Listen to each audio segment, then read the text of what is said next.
Who is Margaret Corio? Well, I'm Regional Vice President for RBC. I'm responsible for retail banking here in Windsor, Essex, and delighted to be chosen or asked to be the United Way Cabinet Chair for this year's campaign. Oh, excellent. We're so glad to have you. How does one become the 2011 campaign chair for United Way? How does that happen? Must be a long line? Well, you know, I was asked to be a part of United Way by some of the principals at United Way, and I was, quite flattered to be asked, because I'm sure there's lots of people who would love to spearhead this important campaign. But at the end of the day, United Way is a very important campaign here in Windsor, Essex. The community needs the United Way.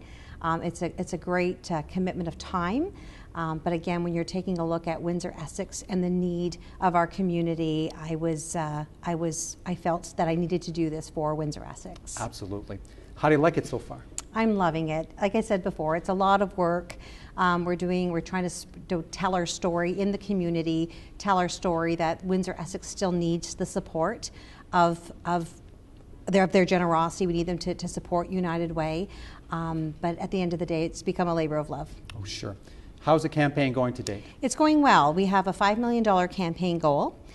So far, we have raised $1 million. But having said that, there are many, many employers who have not started their workplace campaigns yet. Okay. So again, it's very much in line with what we've seen in the past. But again, we just really want to express that the community needs their support. Very good. Does the Windsor economy still present a challenge to the fundraising? Absolutely. When we take a look at Windsor, Essex, the community is still we're still going through a tough time. I mean, so we've turned things around, but there's still a lot less people working. However, Windsor is such a generous community, and regardless of what the residents seem to be going through, they seem to find the resources to help those in need, those that are the most vulnerable in our community. Very good.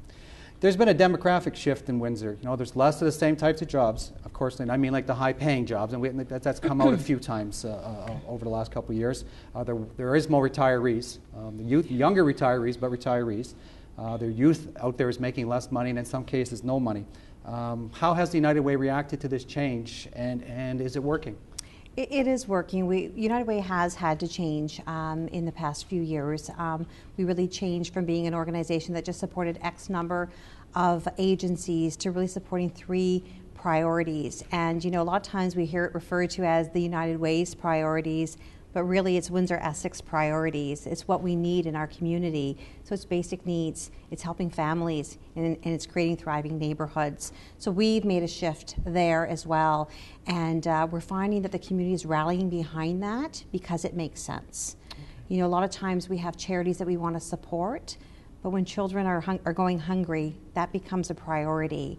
And I believe that because of the change that United Way has made, we're having new donors come forward saying, you know what, I hear the cry, we need to help, and we're willing to help, and we want to donate to United Way, perhaps those that haven't in the past. Okay, very good. So, that was an excellent. Is there any other message you want to send out to the viewers today? Absolutely. United Way needs your support. We need you to really think about putting your resources together and supporting the United Way that really is targeting the most vulnerable in our society. If we don't help those that are most vulnerable today, it becomes bigger problems, not only for them personally, but for us as, for our community as a whole. So really asking you to really view the United Way as, as that foundation that's going to help those that are most vulnerable in Windsor, Essex. Great. Thank you so very much, Margaret, for spending 5 minutes today with us at the Mediaplex. It's my absolute pleasure. Thank you.